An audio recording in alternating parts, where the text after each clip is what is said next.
마틴 스코세이지가 그의 영원한 페르소나인 로버트 드니로, 레오나르도 디카프리오와 함께 신작 플라워 킬링문으로 돌아왔습니다.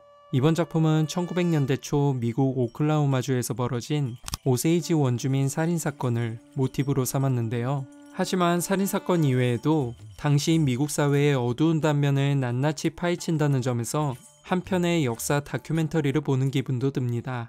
과연 이 영화에 담긴 당대 미국의 민낯은 어떤 모습일지 함께 알아보도록 하겠습니다. 다들 아시다시피 미국은 원래 인디언들의 땅이었습니다. 17세기 메이플라워에 탑승한 영국 프로테스탄트 집단이 북아메리카 지역에 뿌리를 내린 이후부터 인디언 사회는 경랑 속에 휘말리게 됩니다. 영토를 넓히고 싶었던 백인들은 가압에 가까운 협상과 협박을 통해 인디언의 땅과 재산을 빼앗기 시작했습니다.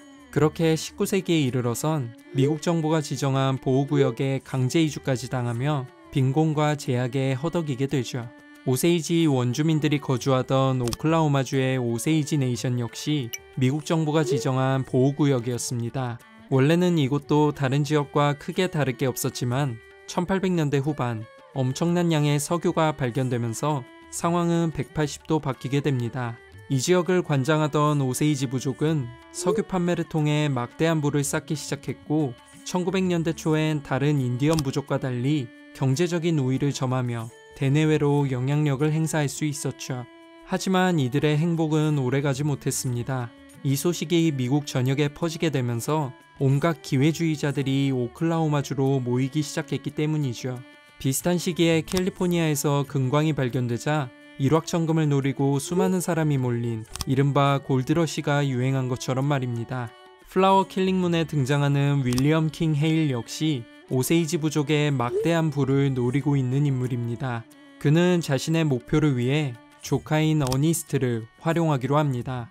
어니스트를 오세이지 부족 여성인 몰리와 결혼시킨 뒤 그녀 집안의 재산을 상속받는 계획을 세운 것이죠. 영화는 다소 불순한 의도로 빚어진 이 러브스토리를 구심점으로 삼아 탐욕에 희생되는 오세이지 부족의 비극 속으로 서서히 들어갑니다. 1921년 5월 오세이지 원주민인 안나 브라운의 시체가 오클라호마주의 한 계곡에서 발견됩니다. 장의사가 그녀의 후두부에서 총알 자국을 발견할 때까지만 해도 사람들은 전혀 몰랐습니다. 이 사건이 오세이지 부족 사회를 뒤흔들 비극의 서막이라는 사실을 말이죠. 2달 뒤엔 안나의 엄마인 리지가 의문사를 당하고 그로부터 2년 뒤엔 그녀의 사촌인 헨리가 총격으로 사망하게 됩니다. 그리고 1923년 3월 안나의 언니인 리타와 형부 빌이 잇따라 사망하게 되죠. 그야말로 쑥대밭이 된 이 집안엔 오직 한 사람, 몰리만 남게 됩니다. 이름에서 알 수 있듯 영화 속 몰리가 바로 그녀를 모티브로 한 캐릭터죠. 안타깝게도 이 비극은 몰리의 가문에만 머물진 않았습니다. 수십 명에 달하는 오세이지 원주민들과 석유 사업가들이 하나씩 죽음을 맞이했는데 이들의 공통점은 모두 석유 시추 사업에 연관된 사람들이었다는 겁니다. 이 점에 의문을 제기했던 사람들 역시 살해 위협을 당하거나 죽음을 면치 못했죠.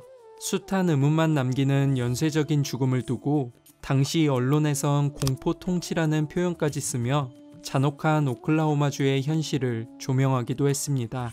사건이 해결될 기미가 보이지 않자 오세이지 부족의회는 연방정부에 형사 파견을 부탁하게 됩니다. 그러자 1923년 법무부 산하 조사국에서 요원들을 파견하는데 이 법무부 산하 조사국이 바로 오늘날 FBI의 전신입니다. 조사가 시작되고 요원들은 한 사람을 의심합니다. 바로 앞서 언급한 윌리엄이었죠. 이유는 두 가지였습니다. 하나는 오클라호마 지역에서 제일 가는 보호로 석유 사업권에 대한 욕심을 빈번하게 드러냈다는 점이고 다른 하나는 그의 조카인 어니스트가 바로 몰리와 부부관계라는 점이었죠. 몰리 집안 사람들이 다 죽게 되면 결국 어니스트가 그 집안의 재산을 상속받게 되고 자연스레 윌리엄도 그 이익을 공유할 수 있다는 걸 알아챈 겁니다. 이처럼 정황상 의심은 갔지만 윌리엄을 범인으로 지목하는 건 쉽지 않았습니다. 윌리엄이 지역사회를 매수한 탓에 아무도 요원들의 조사에 협조하지 않았기 때문이죠. 그래서 요원들은 어쩔 수 없이 위장 전략을 활용하기로 합니다. 보험사 직원, 가축 판매업자, 석유 조사원 등으로 위장한 뒤 지역사회에 침투해 사람들과 유대관계를 쌓으며 정보를 캐내기로 한 것이죠. 그렇게 시간이 지나고 어니스트부터 시작해 많은 사람이 윌리엄의 범행을 털어놓게 됩니다. 윌리엄이 몰리 가문을 겨냥한 범행을 지시했고 몰리 역시 독살을 당할 뻔했지만 미수에 그쳤다는 사실도 알게 되죠. 요원들은 모든 증언과 증거들을 토대로 윌리엄을 체포했고 그는 유죄를 선고받고 감옥에 보내지게 됩니다. 그가 고용하거나 매수한 청부살인업자들과 변호사들 역시 무거운 처벌을 면할 수 없었습니다. 이 사건은 법무부 조사국의 수사 능력을 만천하에 알리며 훗날 FBI가 국가대표 조사기관으로서의 입지를 다지며 굵직한 사건을 해결하게 된 계기가 됐죠.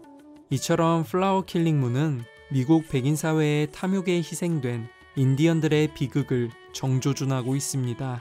무려 100여 년 전에 일어난 사건이지만 오늘날에도 이 영화가 주는 메시지는 유효합니다. 소수로 전락한 인디언 사회가 오늘날까지 핍박에서 자유롭지 못하기 때문이죠. 미국 전체 인구의 1%도 안 되는 인디언들이지만 그들은 여전히 미국 정부와 주류 사회의 탐욕 속에서 삶의 터전을 지켜내기 위한 고군분투를 이어나가고 있습니다.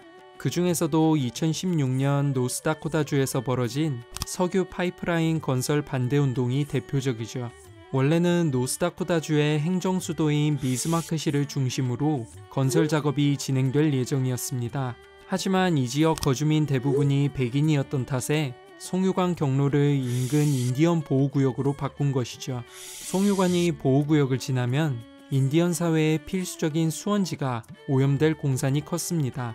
당연히 인디언들은 격렬하게 반대운동을 벌일 수밖에 없었습니다. 하지만 당시 트럼프 행정부는 이 반대를 묵살하고 1년 뒤 송유관 건설을 완공했죠. 잘 사는 건 고사하고 이젠 살아남을 수 있을까를 고민하고 있는 미국 인디언 사회.